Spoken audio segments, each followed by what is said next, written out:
Senhor, em nome de Jesus, que o Senhor possa estar anunciando e falando do teu evangelho ainda através dessa palavra, porque o Senhor já falou através dos louvores, através daquilo que nós cantamos, através daquilo que nós anunciamos aqui, Senhor. Em nome de Jesus, que o Senhor possa me usar, que o Senhor possa falar com a tua igreja através de mim nessa noite, e que o teu Espírito Santo possa ratificar no coração de cada um que está aqui nessa noite, em nome de Jesus, amém. Amém?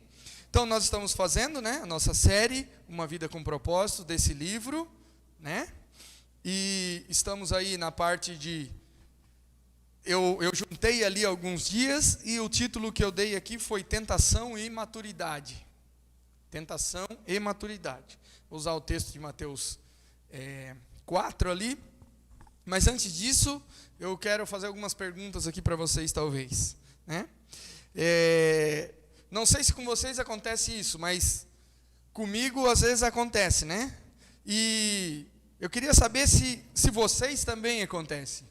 De às vezes querer o resultado para agora. Acontece não? De às vezes imaginar alguma coisa e assim, Deus, podia ser agora. Acontece não? Ou é só comigo? Estou sozinho aí não? Não, Às vezes a gente quer rapidez, às vezes a gente quer resultado. Por mim, eu queria que a bússola hoje fosse uma igreja que fizesse diferença em Guaramirim, que se ela não tivesse aqui, Guaramirim ia sentir muita falta, muita falta. Eu queria isso. Eu queria que nós tivéssemos uma equipe de evangelismo e que fosse os 4 cantos dessa cidade, pregando o evangelho de todas as formas possíveis. Eu penso isso. Eu às vezes penso, nossa, mas eu queria ser um pregador muito melhor, Senhor. Por que tu não faz isso? Eu queria, Senhor, que o Senhor iluminasse a palavra quando eu leio assim, que eu descobrisse aqui todas os segredos do Senhor aqui. E assim vai, nós queremos isso. E às vezes nós queremos isso e é para já, no estalar de dedos. Nós queremos isso. Às vezes a gente busca frutos, mas sem nem mesmo termos plantado a semente. Às vezes a gente quer ver resultado, mas o que acontece é, se nós queremos maturidade, o que Deus faz conosco? O que Ele faz? Alguém falou ali atrás. Ele permite algumas coisas para que a gente comece a ficar maduros. Se nós queremos paz, Deus Ele vai mandar a gente lá para a beira da praia, Só ficar embaixo do guarda-sol e tomando sorvete daqui bom, que custa na praia R$35 mais ou menos uma moreninha. Na promoção. Não é assim. Não é assim. Senhor, eu queria ser um pregador, mas nunca vem pregar. Senhor, eu queria tocar no louvor, mas no violão só pega para jogar tênis, igual o Kiko, É o Kiko que faz isso, não? Vocês já viram que eu não vou imitar a Chiquinha, tá, Giga? Hã? O Chaves, que joga, Não dá. O que acontece? Maturidade, ele é um processo. A maturidade é um processo. E às vezes, tentação e maturidade andam juntos. Por quê? Porque nós vamos aprender através das dificuldades. E não tem outro segredo. Não tem um segredo assim, Não existe uma fórmula. Nós buscamos fórmulas. Outro dia eu estava vendo o Heber Campos Júnior pregando, e ele falou assim, hoje o que acontece são os vendedores, deixa eu ver se eu anotei aqui o que ele escreve. Os vendedores de atalhos para o sucesso. Faça isso que você vai chegar aqui, assim, num piscar de olhos. E muita gente hoje ganha dinheiro com isso, dando fórmulas para que as pessoas cheguem onde elas querem. E ele fala isso numa pregação dele, e é super interessante. É muito bom isso. Então o que acontece? Deus permite coisas para que a gente possa nos tornar pessoas maduras. Então, cuidado não pedir paz, porque Deus pode colocar alguma coisa aí para que você seja treinado. Cuidado não pedir maturidade, porque Deus pode permitir coisas que você nunca passou para que você possa crescer. E assim nós vamos seguindo, e é assim que funciona. É assim que funciona, né? Eu quero paz, Senhor. E aí, o que Deus vai fazer é que nós sejamos treinados a ter paz, quem sabe em meio à guerra. É a gente passar, às vezes, pela tribulação, pelos momentos difíceis, e ainda assim conseguir administrar isso. E ainda assim conseguir viver com isso e sermos treinados com isso. Eu estava vendo uma pregação do Luciano Subirá, que é sobre maturidade, é bem interessante mesmo. E ele fala que quando ele começou o ministério dele, ele foi ordenado pastor aos 20 anos.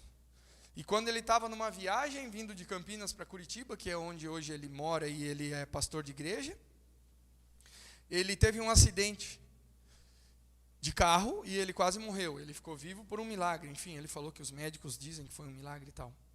E ele falou assim, e eu perguntei para Deus e fiquei revoltado com Deus e falou, não jejuo mais, não oro mais, não prego mais, não oro por ninguém mais, até o Senhor me dizer por que o Senhor interrompeu, porque ele estava começando a viver a vida de um pregador itinerante. Ele estava indo de igrejas em igrejas e, digamos assim, o ministério dele estava começando a decolar, e ele chegou nesse auge do ministério dele, quando era aquele tempo, e ele teve aquele sucesso e ele teve que parar, e ele perdeu o carro e perdeu tudo que ele tinha. E ele fala que ele ficou perguntando para Deus o que tinha acontecido, por que Deus tinha permitido aquilo, e aí ele brinca, né, na pregação, ele fala assim, não sei se com vocês é assim, né, mas comigo Deus não fala as coisas que eu pergunto assim tão fácil. E aí ele disse que depois de 25 anos, Deus respondeu para ele, e Deus disse, agora tu vai fazer aquilo que tu queria quando tu tinha 20 anos. Porque se tu fizesse quando tu tinha 20 anos, tu ia ser engolido por você mesmo. Você não teria maturidade para aguentar aquilo que eu ia fazer com você. 25 dias? Não. 25 semanas? Também não. 25 meses? Também não. E aí ele fala, né? 1/4 de século. 25 anos.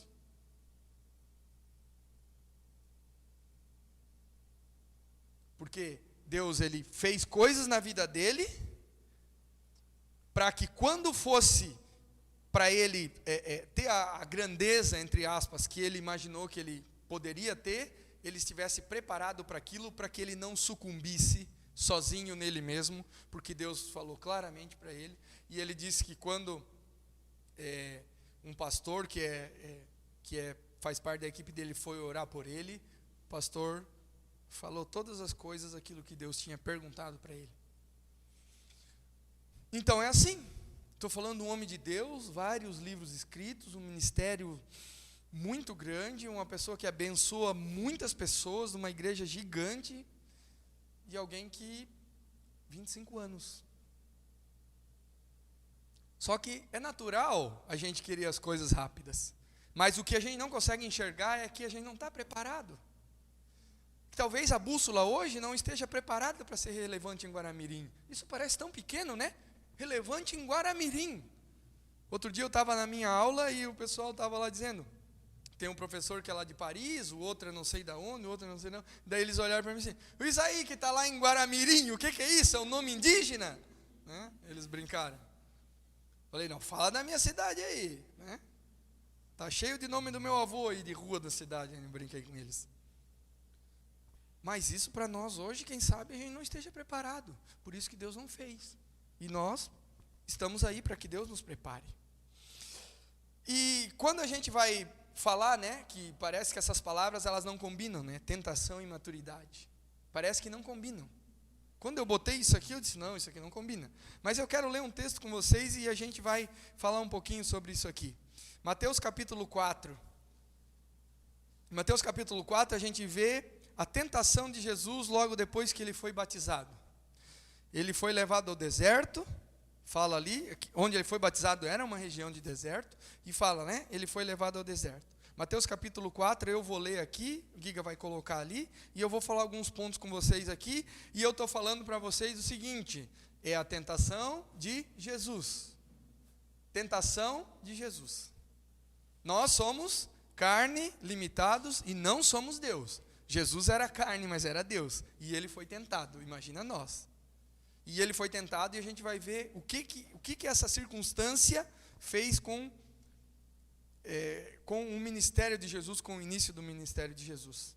E aí fala o texto assim: então Jesus foi levado pelo Espírito, letra maiúscula, ao deserto, para ser tentado pelo diabo. Para ser o quê? Por quem? Depois de jejuar 40 dias e 40 noites, teve fome. O tentador aproximou-se dele e disse: se és o Filho de Deus, manda que essas pedras se transformem em pães. Jesus respondeu: está escrito, nem só de pão viverá o homem, mas de toda palavra que procede da boca de Deus. Então o diabo levou a cidade santa, colocou na parte alta do templo e disse: se és o Filho de Deus, joga-te daqui para baixo, pois está escrito, ele dará ordem aos seus anjos e a seu respeito, e com as mãos eles o segurarão para que você tropece em alguma pedra. Jesus respondeu: também está escrito, não ponha à prova o Senhor o seu Deus. 8. Depois o diabo levou a um monte muito alto e mostrou-lhe todos os reinos do mundo e o seu esplendor, e disse: tudo isso te darei se prostrares e me adorares. 10. Jesus disse: retire-se, Satanás, pois está escrito, adore o Senhor, o seu Deus, e só a ele preste culto. 11. Então o diabo deixou, e anjos vieram e o serviram. Nós vemos aqui, então, a descrição de Jesus sendo tentado pelo diabo com as coisas que são mais comuns ao nosso corpo. Ao alimento quando nós temos fome, a levar a ver os reinos, e isso sempre enche os nossos olhos, né? A ser entregue esses reinos para nós. E o que acontece ali? Qual que, assim, imaginando o texto, eu pensei em algumas coisas aqui. Por exemplo, né? Jesus podia pensar o seguinte: nossa, mas eu sou o Filho de Deus, eu sou o Messias que foi enviado, e vou ficar aqui num deserto passando fome? Não, isso não é de Deus. Isso não é de Deus. Eu vou comer esse pão, eu vou transformar essas pedras em pães para que eu possa comer. Poderia? Ele poderia ter feito isso ou não? Poderia. E aí ele fala: nem só de pão viverá o homem, mas de toda a palavra que procede da boca de Deus. Palavra que procede da boca de Deus é alimento para nós. Eu estava ali atrás no louvor e estava orando: Senhor, eu não quero limitar a atuação de maneira nenhuma nessa igreja. Isso eu estava orando ali atrás no louvor. Por que eu estava falando isso? Por causa desse texto. Por causa desse alimento que procede da boca de Deus. Esse alimento que procede da boca de Deus é muito mais importante para nós do que o próprio pão. Embora Jesus estivesse com fome, e ele poderia ter pensado: eu vou fazer isso aqui, e pronto, e está acabado, eu sou poderoso, eu posso fazer isso. E o diabo levando a cidade santa, colocando no lugar mais alto e dizendo para ele: se és o Filho de Deus, joga-te daqui para baixo, pois está escrito que os anjos vão pegar você. Jesus podia ter feito isso? Podia. Claro que podia. Mas ele vai dialogando ali com o diabo e vai dizendo para o diabo dizendo assim: não, isso aqui, isso que tu está falando não é bem a palavra é aquilo. Claro que o diabo distorce algumas coisas aqui. E Jesus vai citando outras coisas. Também está escrito: não ponha à prova o Senhor o seu Deus. Depois o diabo levou a um monte muito alto e mostrou os reinos do mundo e seu esplendor. Imagina só você, alguém levando você no lugar mais alto, ali no Pico de Jaraguá, e dizendo assim: tudo que você enxerga aqui, até Barra Velha dá para ver de lá, né? A praia lá, né? Tudo que você enxerga aqui eu vou te dar. Aqui, ó. A VEG também? A VEG também. A VEG também. A Lunelli também? Também. Tudo isso, olha só que lindo, olha só, eu vou, só precisa, só se prostre. E Jesus podia ter dito, sim, tá bom. Mas sabe o que acontece? Jesus podia ter feito tudo isso que o diabo fala aqui. Só que tem um detalhe aí. A questão é que não era a hora. E às vezes, para mim e para você, o que nós queremos e o que nós temos orado, e o que nós temos buscado, o que Deus talvez está falando para nós é: filho, minha filha, não é a hora ainda. Ainda não é a hora. E o que Jesus teria feito? O que Jesus teria feito aqui é encurtado o caminho. O que Jesus teria feito aqui é, ele começaria a fazer as coisas, mas em prol dele mesmo. Aqui está um detalhe. Em prol dele mesmo. E quando Jesus começa o seu ministério, ele começa fazendo o quê? Qual que é o primeiro milagre de Jesus? Não é o do grilo, né? Que só sobrou o grilo cantando aí. Ninguém falou nada. Exatamente. Ele transforma água em vinho. Porque o vinho era alegria, o vinho era o sentido daquela festa no momento. Então ele começa a curar cegos, coxos. Ele ora pelas pessoas, ele liberta as pessoas. O que Jesus fazia não era para ele mesmo. E talvez o que nós precisamos entender é que o que Deus quer fazer através das nossas vidas é para servir também. É para os outros também. Às vezes não é a hora. E às vezes é porque nós precisamos tirar o olho de nós mesmos e entender, Deus, para quem que é para eu servir? Para quem que é para mim abençoar? Amém? E aí o 11 fala, então o diabo deixou. E o que aconteceu? Os anjos vieram e o serviram. Jesus podia ter feito aquilo na carne. Jesus podia ter feito todas aquelas coisas porque ele queria provar. Mas Jesus não precisa provar nada para ninguém. Nem para mim e para você. O Luciano Subirá falou, eu fiz rebelião, ele disse. Fiz rebelião, não orava, não jejuava mais e eu não orava por ninguém. Ele disse. Fiz rebelião com Deus. E sabe o que Deus fez? Continuou fazendo nada. Porque não era Deus que tinha que mudar, era eu que precisava amadurecer. Aí sim. Aí sim. Tem um detalhe bem interessante na tentação. Um detalhe extremamente interessante. As tentações fazem com que possamos nos deparar com nossas limitações. E deixa eu contar um detalhe para vocês aqui, um segredo. Nós queremos fugir das nossas limitações. Nós sempre queremos fugir das nossas limitações. Sabe por quê? Porque as nossas limitações, elas revelam que nós somos humanos.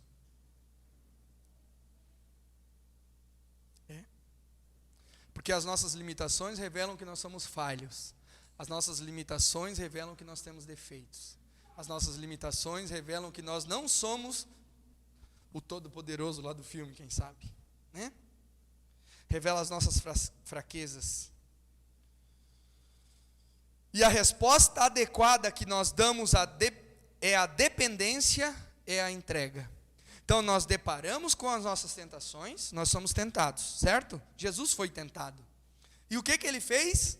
Ele dependeu de Deus. A resposta dele foi a palavra e depender de Deus. Entender o tempo de Deus. Foi isso que ele fez aqui. E agora eu quero falar para vocês aqui, rapidamente, alguns pontos, como que nós, entre aspas, derrotamos a tentação. Como que nós passamos pela tentação para que nós possamos chegar à maturidade. E aí vem mais tentação, e aí mais maturidade. E aí nós passamos por isso, e aí Deus nos abençoa, e Ele vai guiando a nossa vida, e Ele vai abençoando a nossa vida. Como que nós fizemos isso? Um ponto, confesse. Então é para eu pegar o microfone e falar para a igreja? Não, deixa quieto. Confesse a pessoas certas. Direcione as pessoas certas.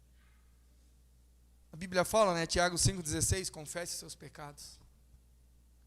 Mas aqui eu estou dizendo é o seguinte, né? Confesse antes de ser pecado. Confesse antes, está acontecendo isso aqui, pastor, ou está acontecendo isso aqui. Alguém que seja de confiança, né? Outro dia um amigo meu falou assim para mim, como é que ele disse? Os grupos de intercessão, ele falou, não sou eu que estou dizendo, tá? O grupo de intercessão da igreja é mais grupo de fofoca do que de intercessão, porque só quer saber do segredo dos outros para orar, mas é para depois fazer fofoca, né? Digo, não. Lá na bússola não tem isso. Ele que falou, não sou eu que estou dizendo, tá? Amém? Então confesse as pessoas certas, fale as pessoas certas, busque as pessoas certas. Está acontecendo isso, ore com a pessoa, porque isso vai ser libertador. Você vai deixar de carregar esse fardo sozinho. Fale com a pessoa certa. Amém? Isso aí é difícil, sabe por quê? Porque quando você fala da sua tentação para alguém, você está dizendo para essa pessoa, eu sou falho, eu sou humano, eu erro, não sou tão perfeito. Isso é fácil? Não. É muito difícil.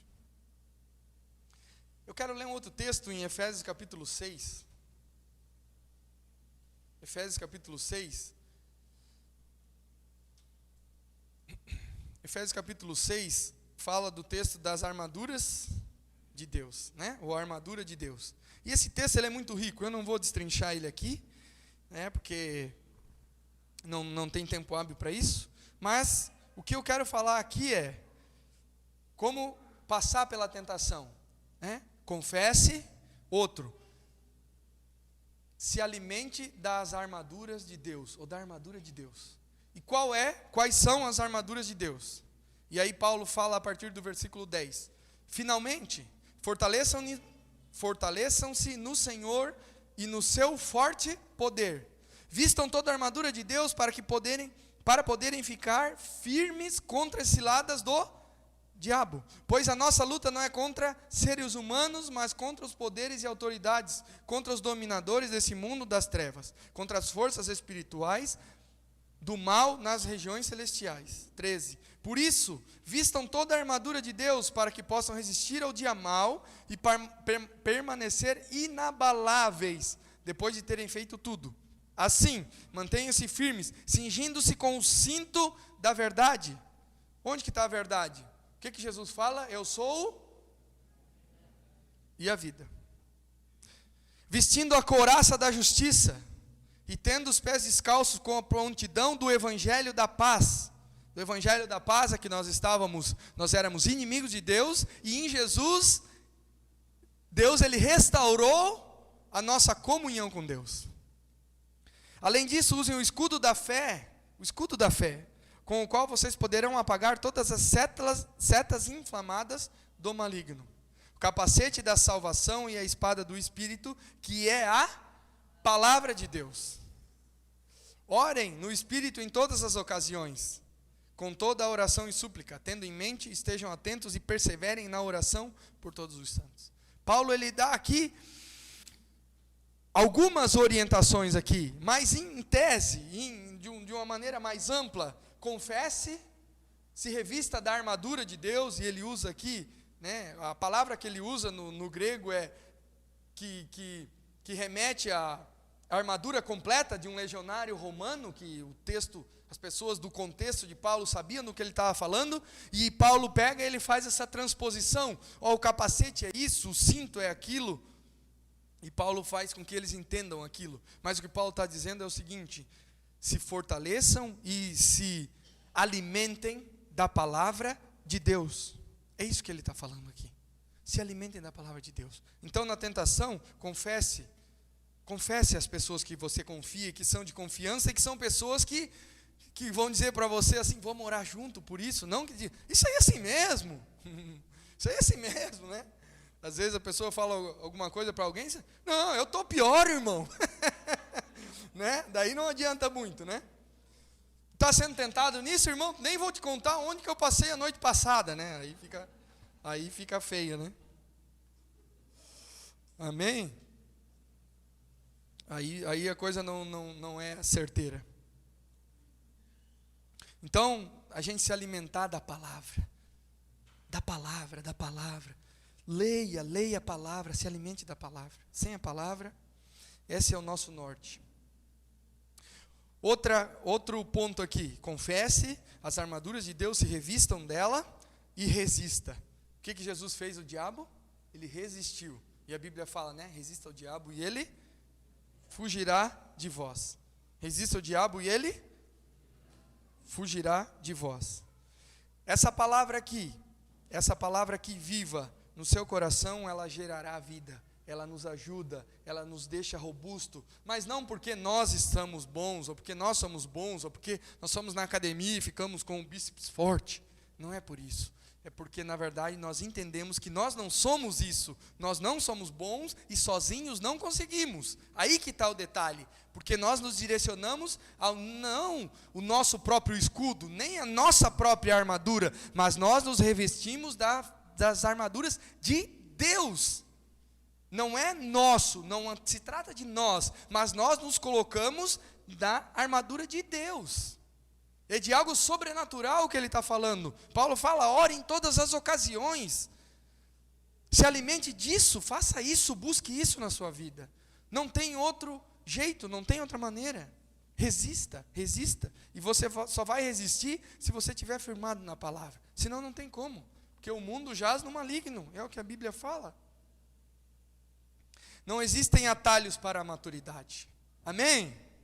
Não adianta eu vir aqui falar para você, tem uma fórmula de Bhaskara, e vou colocar aqui para vocês. Nunca entendi para que servia, né? Não adianta, não tem isso. A questão é a gente buscar a Deus e confessar.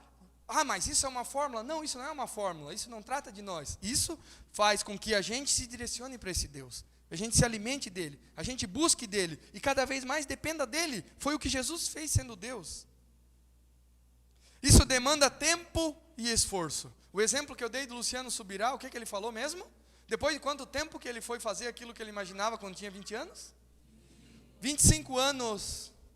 Estou dizendo que aquilo que você tem orado é 25 anos? Não. O que eu estou dizendo é que Deus, ele não erra. E vou dizer para você, o relógio de Deus não acaba a pilha, certo? Ele não se atrasa, ele é pontual, ele é certeiro, é na hora certa, é no tempo certo. É no tempo certo. Esses dias eu estava imaginando, meu Deus, se o Senhor nos desse filhos, assim que nós casamos, eu fiquei pensando, ia ser o novo Chuck, porque ia ser terrível, porque lá em casa era terrível, porque lá em casa era terrível, primeiros 2 anos, não, era tudo terrível, não tem que explicar, vai explicar o quê? É terrível, é terrível. Imagina, novo, casou, sem dinheiro para nada, né? O negócio era. E aí, na hora certa, Deus mandou. É isso que Deus faz. Deus vai fazer as coisas certas, na hora certa na sua vida. Mas a questão é que, a questão não é Deus, entende? Não é Deus que está no tempo certo. É que nós precisamos sincronizar o nosso relógio ao de Deus. Dizer assim, Senhor, estou orando por isso, beleza? Já tem 5 anos, Senhor. Mas eu espero um pouquinho mais. Não tem problema não. Vambora. Porque eu estou na tua palavra. Porque eu dependo do Senhor. Porque o teu sobrenatural está sobre a minha vida. Porque eu dependo do Senhor. E porque eu quero aquilo que o Senhor faz, na hora que o Senhor faz. Porque se vier aquilo que eu quero, na hora que eu quero, quem sabe eu vou pegar um tesouro e vou jogar no lixo. Porque eu não vou saber que aquilo é um tesouro.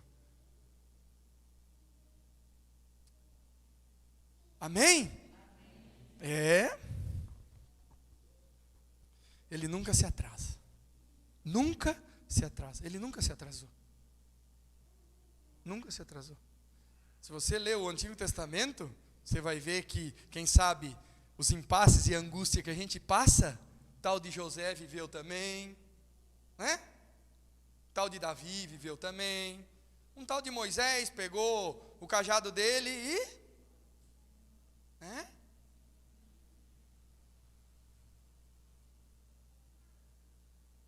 Não estamos sós nessa angústia. Amém? Então, confesse, se revista das armaduras de Deus, não da sua. Agora eu vou!